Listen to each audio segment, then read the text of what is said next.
नमस्ते। चलिए आज बात करते हैं विटामिन्स की।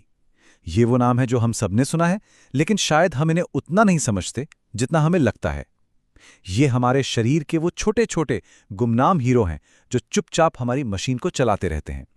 तो आज इन्हीं की दुनिया में जरा गहराई से उतरते हैं।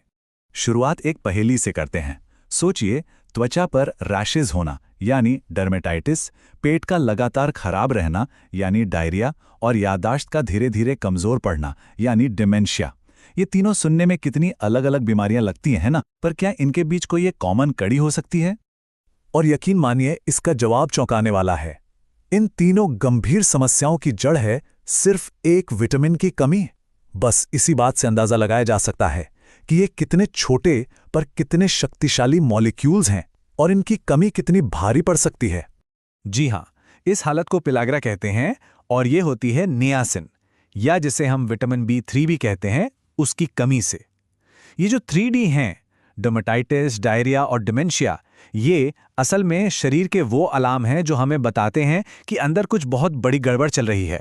तो सवाल उठता है कि आखिर ये विटामिन्स हैं क्या? देखिए, ये वो ऑर्गेनिक कंपाउंड्स हैं जिनकी हमारे शरीर को बहुत थोड़ी मात्रा में जरूरत होती है।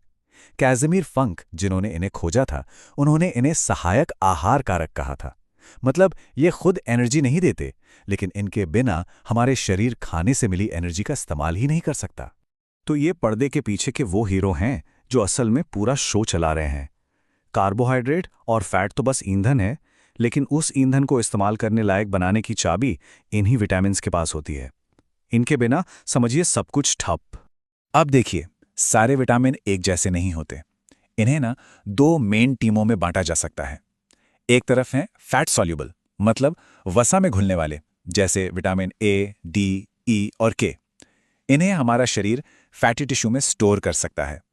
और दूसरी तरफ है वाटर सॉल्युबल, यानी पानी में घुलने वाले, जैसे विटामिन सी और बी कॉम्प्लेक्स। ये शरीर में जमा नहीं होते, इसलिए इन्हें हमें रोजाना लेना पड़ता है। और जब हम बी कॉम्प्लेक्स की बात करते हैं ना, तो वो कोई एक विटामिन नहीं है। ये असल में 8 अलग अलग विटामिनों की एक जबरदस्त टीम है जो शरीर में एक दूसरे के साथ मिलकर काम करती है ताकि सब कुछ सही से चलता रहे।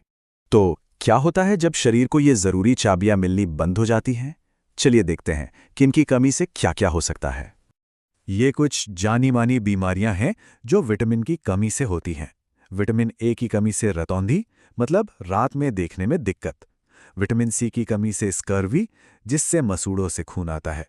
ये वही बीमारी है जो पुराने जमाने में महीनों समंदर में रहने वाले नाविकों को हो जाती थी। और विटामिन डी की कमी बच्चों की हड्डियों को कमजोर कर देती है, जिसे रिकेट्स कहते हैं। ये बस कुछ उदाहरण हैं, लेकिन अच्छी बात यह है कि इन कमियों से बचना बिल्कुल मुमकिन है। तो आइए अब जरा ये देखते हैं कि ये जरूरी विटामिन्स हमें मिलते कहाँ से हैं, ताकि हम अपने स्वास्थ्य की कमान अपने हाथ में रख सकें। ये तो हम सबने बचपन से सुना है कि गाजर आंखों के लिए अच्छी होती है। क्यों? क्योंकि उसमें विटामिन ए भरपूर होता है। खट्टे फल जैसे संतरा और आंवला विटामिन सी का खजाना है जो हमारी इम्यूनिटी को मजबूत रखते हैं। और हाँ, हड्डियों की सेहत के लिए धूप से मिलने वाला विटामिन डी तो बिल्कुल मत भूलिएगा। और बी कॉम्प्लेक्स की टीम को तो बिल्कुल नहीं भूल सकते। ये सब मिलकर हमारे शरीर की मशीन को एकदम टॉप क्लास बनाए रखते हैं। एनर्जी बनाने से लेकर नए सेल्स बनाने तक हर छोटे बड़े काम में इनका हाथ होता है। लेकिन रुकिए, यहां एक बड़ा ही दिलचस्प सवाल खड़ा होता है। क्या कोई अच्छी चीज भी बहुत ज्यादा हो सकती है? मतलब क्या विटामिन्स की मात्रा जरूरत से ज्यादा लेना मुमकिन है? जी हाँ, विटामिन के मामले में जितना ज्यादा उतना बेहतर वाला फॉर्मूला काम नहीं करता। बहुत ज्यादा विटामिन लेना, खासकर सप्लीमेंट्स के जरिए, खतरनाक भी हो सकता है। यहां पर संतुलन ही सब कुछ है। एक उदाहरण लेते हैं, नियासिन यानी विटामिन B3 का।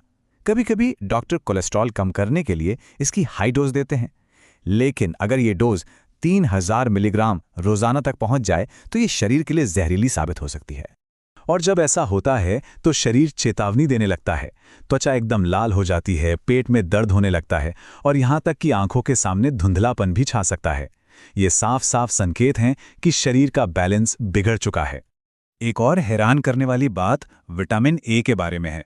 हम सब जानते हैं कि ये सेहत के लिए जरूरी है, लेकिन अगर इसे बहुत ज्यादा मात्रा में लिया जाए तो ये हड्डियों को मजबूत करने की जगह उन्हें कमजोर कर सकता है, जिससे फ्रैक्चर का खतरा बढ़ जाता है ना अजीब बात? तो आखिर में इस पूरी बातचीत से हमें क्या लेकर जाना है? पहली बात, विटामिन हमारे स्वास्थ्य के लिए बेहद जरूरी हैं, इसमें कोई शक नहीं। और दूसरी और शायद सबसे जरूरी बात कि संतुलन ही कुंजी है। सबसे अच्छा तरीका है कि इन्हें सप्लीमेंट से नहीं बल्कि एक रंग बिरंगे और संतुलित भोजन से हासिल किया जाए। और मैं आपको इसी एक सवाल के साथ छोड़कर जा रहा हूं। आज की इस भागदौड़ भरी जिंदगी में जहां प्रोसेस्ड फूड और सप्लीमेंट्स का चलन इतना बढ़ गया है, क्या हम सच में अपने शरीर को वो पोषण दे पा रहे हैं जिसकी उसे असल में जरूरत है? इस पर जरूर सोचिएगा।